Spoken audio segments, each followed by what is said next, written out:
Hello everyone, welcome to the class.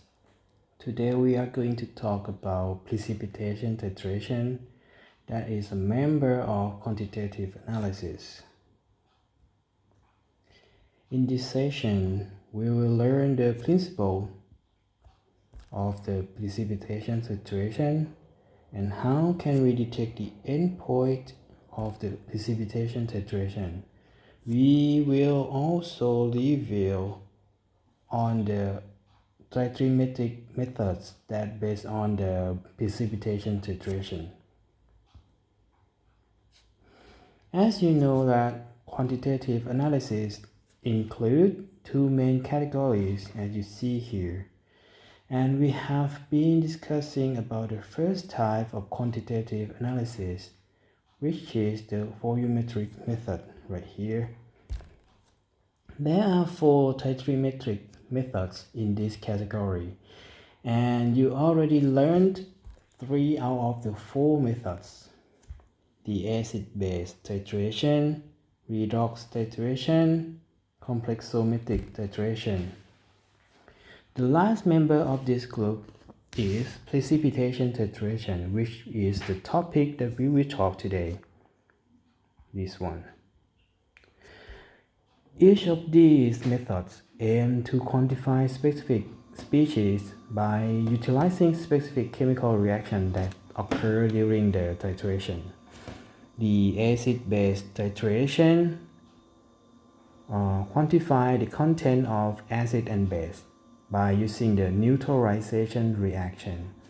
The redox reaction, if you may remember, use the oxidation reduction reaction to quantify compounds that can give and take electrons.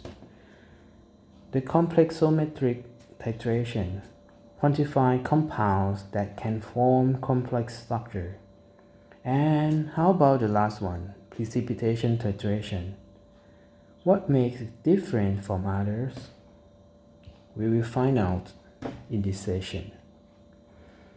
Precipitation titration is classified according to the reaction occurred during the titration. During the titration, a titrant and analyte which are dissolved in aqueous solution. They react and form solid products that we call precipitates.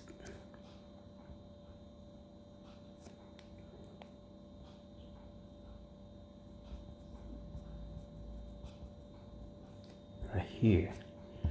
Chemists then utilize this benefit because some anions can form slightly soluble precipitate with some specific metal ions. Since then, the precipitation titration was born. One of the earliest precipitation titration is believed to be developed at the end of 18th century. It was used to quantify the content of potassium element in potash. Do you know potash? This is potash, just look like a normal rock. But potash is valuable because it's rich in the content of potassium carbonate and potassium carbonate right here and potassium sulfate right here. These two compounds are processed into fertilizers and several chemicals so that the potassium content can determine the value of potash from different areas. But how can chemists determine the content of potassium in potash? Luckily, chemists found that potassium carbonate and potassium sulfate form white calcium carbonate precipitate after react with the calcium nitrate. As you see here in the chemical equation, the reactants, both of them, are soluble in aqueous solution. It means that they dissolve in water, and because of them are salts, when dissolved in water, they dissociate into ions. Calcium nitrate dissociate to be 1 mole of calcium cation and 2 moles of nitrate anion. And potassium carbonate dissociate into 2 moles of potassium cation and 1 mole of calcium carbonate anion. The calcium cation then react or combine with the carbonate anion to form solid product of calcium carbonate. The calcium carbonate dispersed in aqueous solution to form white flocculated solution like this. So then we can calculate the content of potassium carbonate by relating the mole of calcium nitrate that is used to react or titrate with the potassium carbonate to the endpoint. But speaking of the endpoint, back then this method is only roughly quantify the content of potassium because there is no an indicator compound used for this reaction, and the endpoint is justified by just the monitoring the last drop of calcium nitrate solution that does not produce precipitate. If you take a look here at the analyzed solution, this is occurred during the titration. If you have a look at this solution, you can imagine how hard you could notice the endpoint by the last drop of clear solution that drop into another solution that's full of flocculated white particle while you swirling the flask, if you can imagine. However, later the precipitation titration with suitable indicators was developed to achieve more precise results. Actually, there are 2 ways to identify the endpoint of the precipitation titration. Potentiometer can be used to measure the change of ion concentration, which can identify the endpoint. But the machine is not cheap. Here, this is a blend of potentiometer. It's not cheap. And the electrode right here, you need specific electrodes for different metals and on for that you analyze.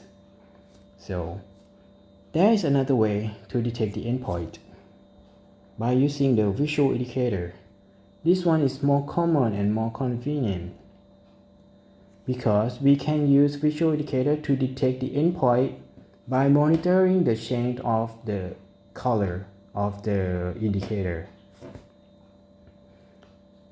But there are 2 types. There are also 2 types of visual indicators for the precipitation titration. The first one is the indicator that react with the titrant and the color change. An example of this visual indicator is the potassium dichromate right here. Normally, potassium dichromate is used when the titrant is silver cation. When both of these dissolve in aqueous solution, they dissociate. Silver nitrate dissociate into, I need to change the color. Silver nitrate dissociate into silver cation and nitrate anion, while the potassium dichromate dissociate or split into 2 moles of potassium cation and 1 mole of chromate anion. Oh, is 7? Okay. Then chromate anion and silver ion react to form product that has color. So we can detect the endpoint at this point. And this color produced just look like this one is red, dark red, so we can detect the endpoint visually. Another type of visual indicator for the precipitation titration is absorption indicator. Common absorption indicator are ionic dyes. So I will draw an indicator right here with a oval shape. IN stand for indicator, and because it is an ionic dye, so I will give it a negative charge. Okay. During the titration, solid particles form. Here is solid particle that form during the titration. And as you know that solid particles are the precipitates formed by the ionic interaction between the cation, cation and anions.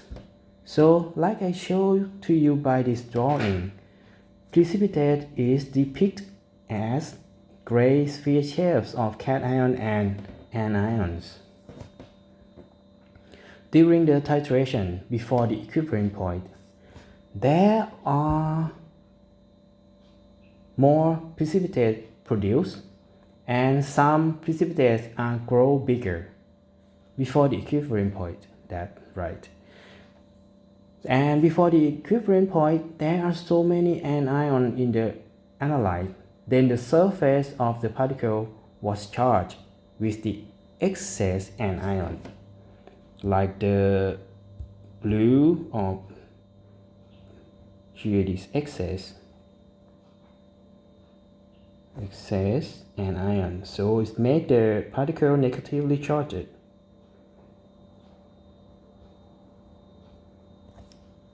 Okay.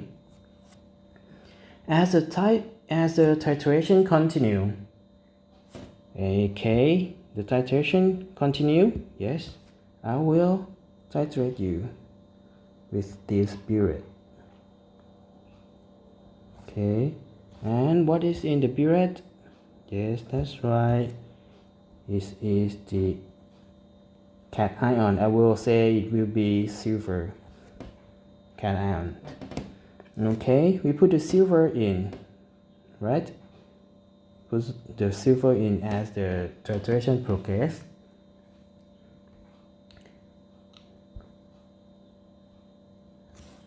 Okay.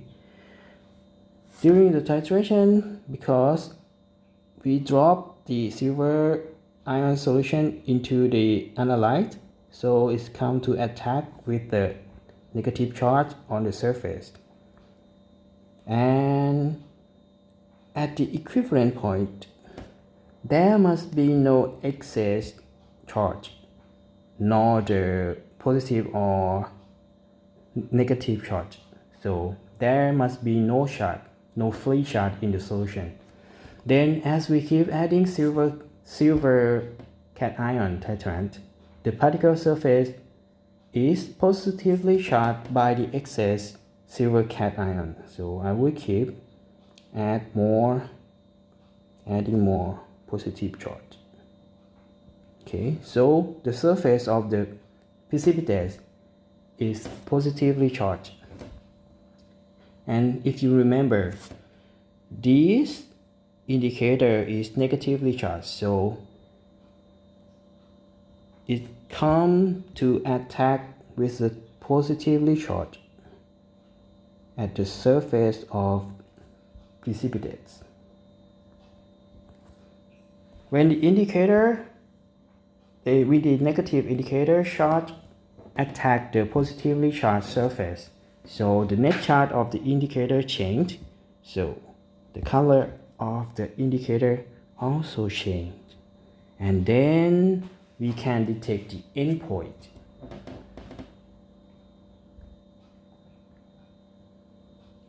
But the most important thing about using this absorption indicator is the pH of the solution. This is because the concentration of positive and negative charges could affect the absorption of negative charge indicator on the particle surface. Because there are two types of visual indicators, so you might wonder which one you should use. By the way, we can review the use of different visual indicators from these different methods of the precipitation titration. There is a group of quantitative titration called argentometric titration. The argentometric titration aims to quantify anions by specifically use silver cation. Use just silver cation to titrate anions. So we can say that silver cation plays a major role in the argentometric titration. There are three methods that use this principle of argentometric titration as listed here. The first and the second methods. The first one is Wohlhardt method. The second one is Mohs method. These two methods use visual indicator that react with titrant. Indicator that react with titrant. The third one, Fayon's method. This method uses absorption visual indicator, so we can compare the different. So let's go through the first method, Wohlhardt's method. Wohlhardt's method based on back titration or indirect titration principle. As already mentioned that Wohlhardt is a type of argentometric titration, so this method involves the use of silver cation to determine the content of an anion. Okay. This Wohlhardt method is also useful because recently this method is used as a standard method to quantify salt content in food sample. If you want to review more, let's go to this official method.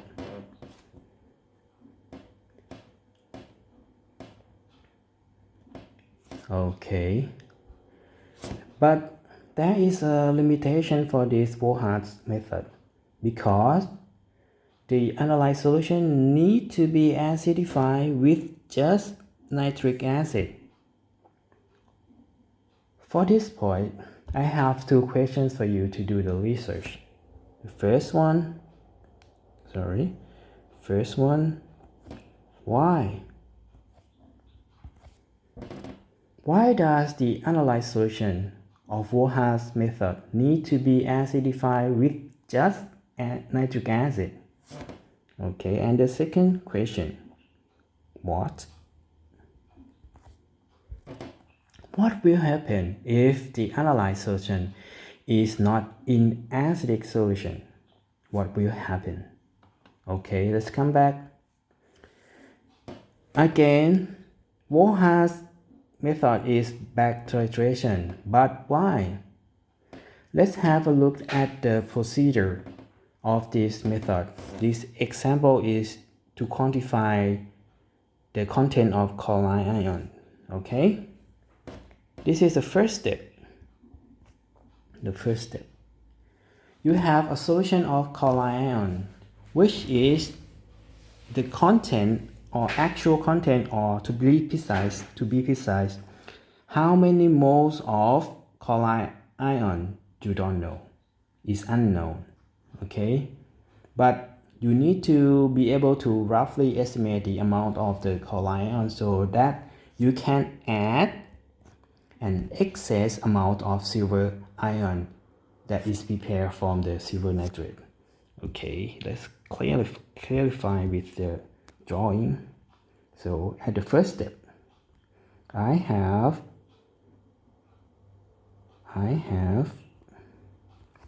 a flask still with no amount, but don't know how many moles of chloride ion. Known amount, like known volume.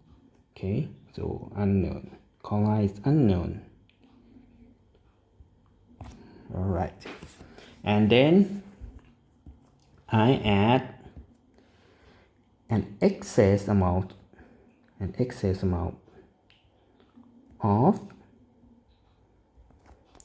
silver cation, which is I know the amount, and also how many moles of the silver cation I added to react with the chloride ion. I know it, right? Okay, so what will happen? Silver cation then react with the,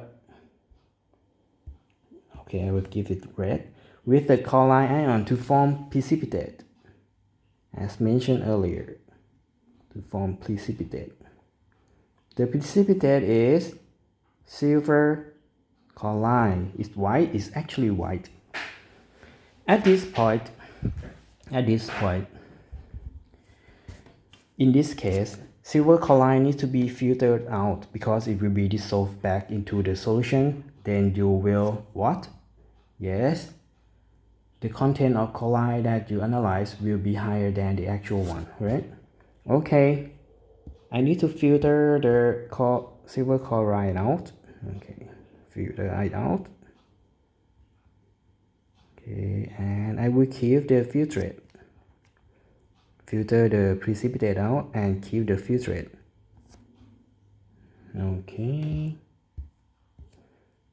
put it in, filter it out. So the silver chloride stick on the filter paper. Only the filtrate clear solution come out.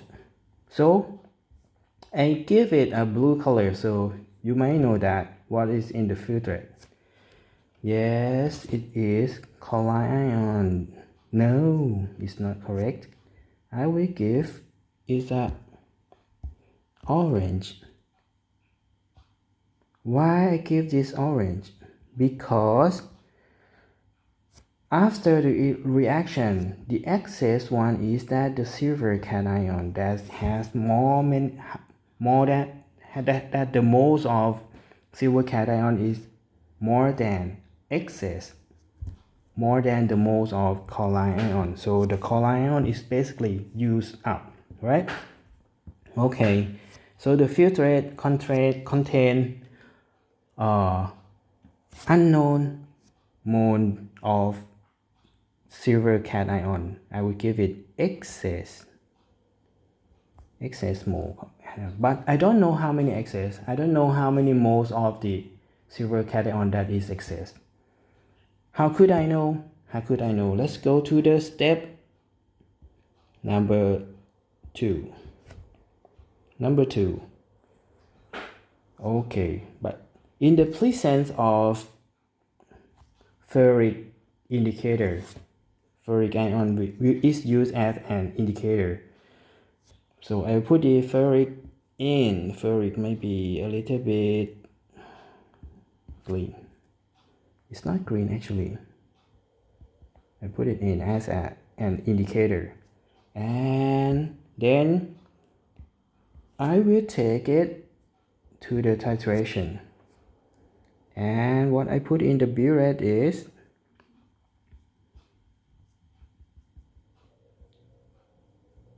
the thiocyanate solution in this, and in the flask I have an unknown mole of the silver cation excess. Or this one, yes, that's right, with the ferric as an indicator. So I keep titrate. At the step 2, the excess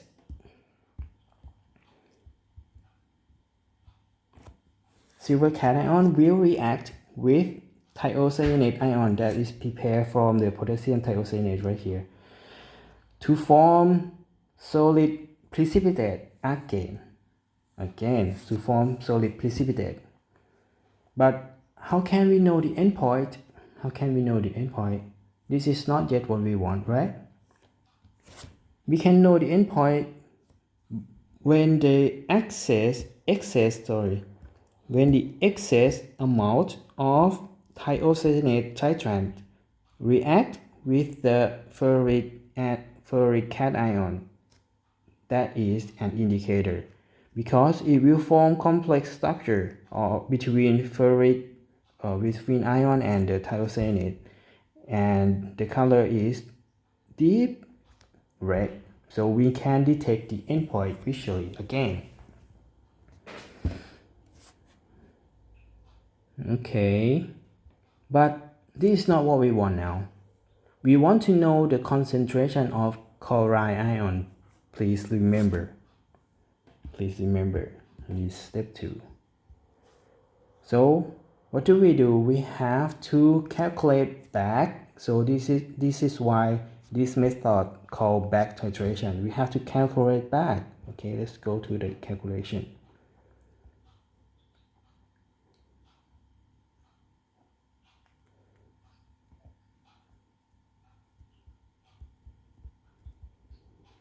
Okay, calculation.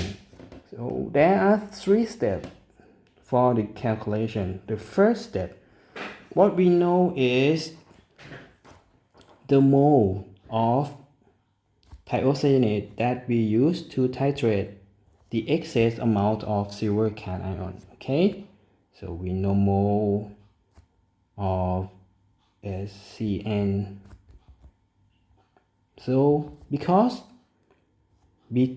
silver cation and thiocyanate ion react one by one, mole by mole, right? So mole of thiocyanate equal to mole silver cation that is excess. Then we know the mole of silver cation that is excess. So this is not what we want. We want to know the mole that react, right? So we have to come to at the second step of the calculation.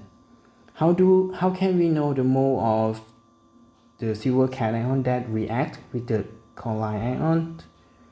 As I told you, we need to know the initial mole of silver cation that you add to react with the chloride ion. So it's the initial mole, right? Initial mole.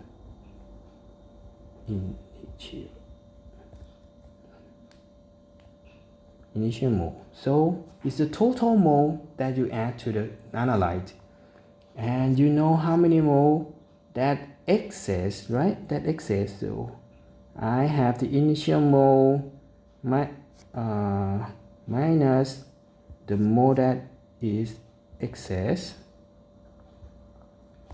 So I have mole of silver cation that is react, right? So we know the mole that react with the chloride ion. So here's come to the third step. So as we know that silver cation react mole by mole with chloride ion, so mole of silver cation react equal to mole chloride ion in the analyte. So we can relate the mole, and we know the how many moles, so we can calculate to the concentration. Very easy, right? Come to another method of the agentometric titration is a Morse method, and this one based on the direct titration. Remember that Wohlhaas based on back titration, Morse method based on direct titration right here. So you can compare the differences. The first difference is that the pH of the analyte solution must range between 6.5 to 9.0 for the Mohs method instead of the acidic solution that is required for the Vaughan's method, right? Remember? Next difference is that Mohs method is a direct titration, as I said before, so we titrate the amount of chloride ion directly with the silver cation titrant. Okay, can you guess which solution should be put into the burette? The solution of chloride ion or the solution of silver cation? If I have a burette right here, yes, it is. It has to be silver cation that put into the burette, and chloride ion need to be in the flask, acting like an analyte solution. Okay, so there are only one step.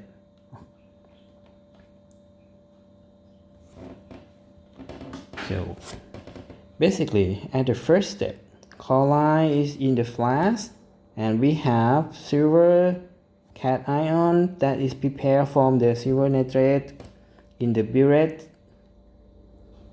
Then I titrate chloride ion with the silver cation, and the product from precipitate of the silver chloride. But how can we know the endpoint?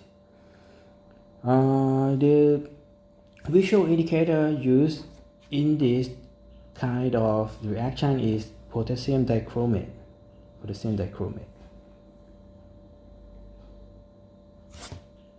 7, not 4, 7. Potassium dichromate. Potassium dichromate dissociates into chromate ion in aqueous solution and form yellow color, just like this, form yellow color. The excess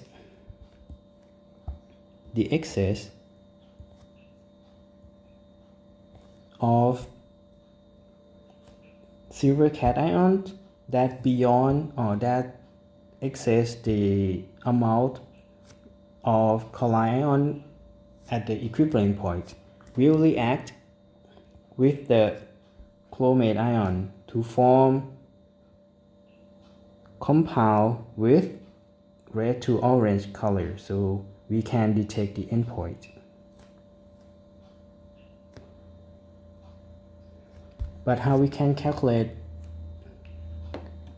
the content of chloride ion is easier. It's easier than back titration, because we just relate the concentration of silver cation that used to titrate with the chloride ions analyte. The third method of the agentometric titration is Vaughan's method. This method is also based on direct titration, but the difference is that it uses visual absorption indicator. The titration is done the same way to Mohs method because it uses the same principle of direct titration, in which the silver titrant directly titrate to the analyte that contain chloride ion.